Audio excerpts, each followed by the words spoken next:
What are the top 5 mistakes you see people make with short films? Well, there's a lot of things that are kind of cliche-y. Like one of the cliches that people always talk about is the short film, or any film really, that starts with the alarm clock going off and somebody hits their hand on it, and that's how you start the film and the day of the character. And it makes sense. It's the official start, but it's a very cliche kind of thing that we've seen.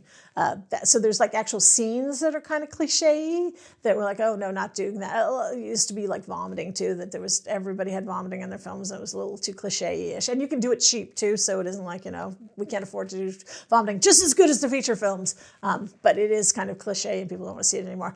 The biggest mistakes that specifically for shorts are too long. The short is too long. Well, I'll always say that, the short is too long. Quite often music. People will put in a short film music that they don't own because you can get away with anything with a short film, but legitimately you should not have music in it that you don't own the rights to. So, it feels so much better when you put in this Beatles song, all of a sudden the production value seems to go up and it's just exactly what you wanted. And it's a short, you're telling me with my short I should do exactly what I want, so why can't I put the Beatles song in? But if you try to put that up on YouTube, YouTube will immediately, their little, algorithms or whatever know that you have that song in it and you don't have permission for it. And then film festivals, you're supposed to sign something saying I have the rights for everything in my short that I am sending in. So, in theory, again, they'll know you didn't pay for a Beatles song that was shot in your apartment for 5 cents. How did that come to be? And then, if in some miracle, somebody wants to do something with your film that involves money later on, like they want to show it on an airplane, there's very few opportunities for short films to make money. But if you were lucky enough that it does, there's a film called Thunder Road. It's a famous example of it, that he uses the song Thunder Road in it. They play the Bruce Springsteen's Thunder Road. He is singing along to it. There's no way you're going to cut around Thunder Road, and there's no way you can later substitute in another song when there's interest in it. So he did it as a, kind of like a calling card for his talent, this short film, and he sent it into Sundance just for the hell of it, and got into Sundance where he didn't have the rights to it. And then he won Sundance for the short film, and he didn't have the rights to it. And so people wanted to do all the stuff with it, and he didn't have the rights to the song Thunder Road. So and everyone always says, don't do this. He wrote an open letter to Bruce Springsteen, and so they made a private deal to allow him to show Thunder Road is on Vimeo, no charge. So he's not making money off of it, and we can all see it. But he did still have to pay Springsteen some money for it. So don't put money you don't own in, and don't have people sing, especially to songs you don't have rights to. And then, if you do SAG, Screen Actors Guild actors, there are rules about how that has to be done. So a lot of people make that mistake of they don't think about that they're going to have SAG actors, and then they realize they want it, and then they're too late in doing their paperwork for SAG, or they don't realize what it means to have SAG actors, because there's a lot of rules about that.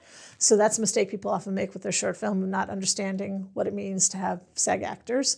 And then a lot of times people have bad acting in their short films.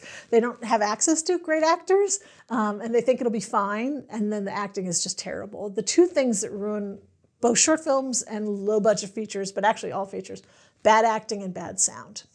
So don't have bad acting, and then don't have bad sound. Pay to have really good sound, and put a little money in post-production for sound too. It'll make the world a difference. So was that 5? I'm not sure if I hit 5, but close enough. Well, and then we can always add in the bonus one, which we've talked about throughout, the walking. I make light of it, but it's a great point. Yeah, have the person already there. Exactly. Start as late as possible and have them actually there. What do you think about monologues in short films? Well, I think it can totally be great as a short film, as a monologue. Is there a reason that you are doing that? And does that monologue have a beginning, middle, and end? And what are you showing? Are we just having somebody talk, or is there some other visuals happening beyond the monologue? There is a short film that showed at Sundance. For IndieWire, I used to pick like the best short films at Sundance. So it was always a delight to get to see all the films that were playing and then pick which ones were interesting and different. So there was one called, I think it's called Dear Mr. Shakespeare, that was a monologue, but he had all this other activity going on beyond the monologue. It's something close to Dear Mr. Shakespeare, and that's a fabulous example of a monologue kind of film.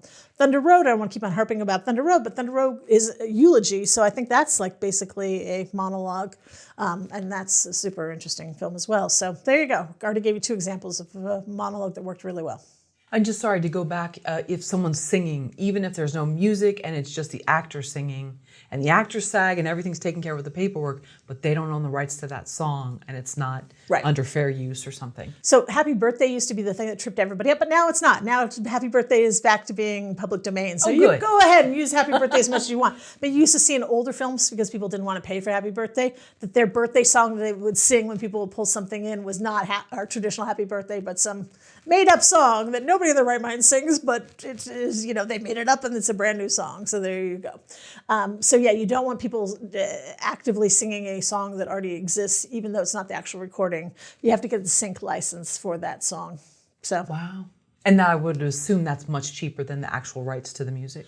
Well, I can go into a whole thing about music, but basically if you license a song, you have to get the sync rights and the master license rights. And traditionally what they do is they make them the same. So if whatever you pay the sync, you would pay the master.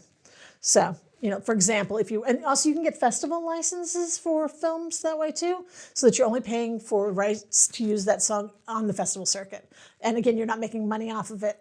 So, it's a smaller amount. But if somebody later wants to use the film commercially, put it on a DVD, not that anyone does that anymore, but put it on TV or put it on airplanes, then you have to have the rights completely tied up. So music rights is a whole headache for both short films and low budget feature. And what I always try to say is there's so many composers out there who would be thrilled to write their own song for you, and then you can do the legal paperwork properly and make agreements, and it should be done for, hopefully you can pay the composer a little bit of money too, but it should be much more inexpensive, and it's a great opportunity for everybody. The composer gets to write a song or compose the music for your short film, gets a credit. You get something that's unique to your film. Everybody wins. What do you think 99% of filmmakers get wrong with their short films? Well, it's not fair to say 99% of filmmakers get wrong, because there's no wrong or right in short films. And who am I to say what's right or wrong? That's the great thing. Nobody gets to decide what is good for films. So there is nothing, but I will say length is always the problem. I hate to always harp about length, but I think what people get wrong is they do too long of films, or the film that they have made a 5-minute film that is somehow 8 minutes, but really should be cut down to being 5 minutes. And who is the one that sort of decides that? Like, I'm sure so many filmmakers think, well, no, I need this one scene in here, though. Yes, I've helped critique films of work in progress where I will try to talk forever to convince them that that scene is not necessary, and the filmmaker insists it is, and you're making that film. You get to do whatever you want to do. So I can try to push you this way or that way, but it's your film. You should stick by with what you think it is. And maybe that scene means everything to you, and it really is the whole reason you made the film, and that's why you want it in. And I can talk myself blue in the face trying to convince you it isn't necessary. We've already done that point. If we take it out, no one's going to miss it. But ultimately, that's where you as the filmmaker get to be the final arbitrator with a short film. Nobody else is paying for it or making it a commercial, man. Quite often, if you're doing it in a school situation, sometimes you have to do what the professor wants you to do, but then you can recut it on your own and make it what you want it to be and use that one as the film you show people. It's your piece, you're making it, it expresses you, you should do whatever you want to do. What makes people stop watching a short film, let's say 1 minute in?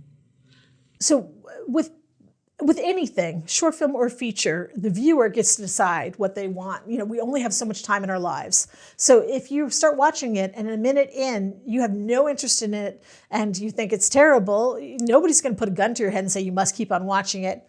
If you're in a festival situation, you paid a ticket to go see a program of short films, you are kind of stuck in the theater and you have to, watch the whole entire piece as they go on. But, the viewer gets to decide whether they want to keep on watching or not.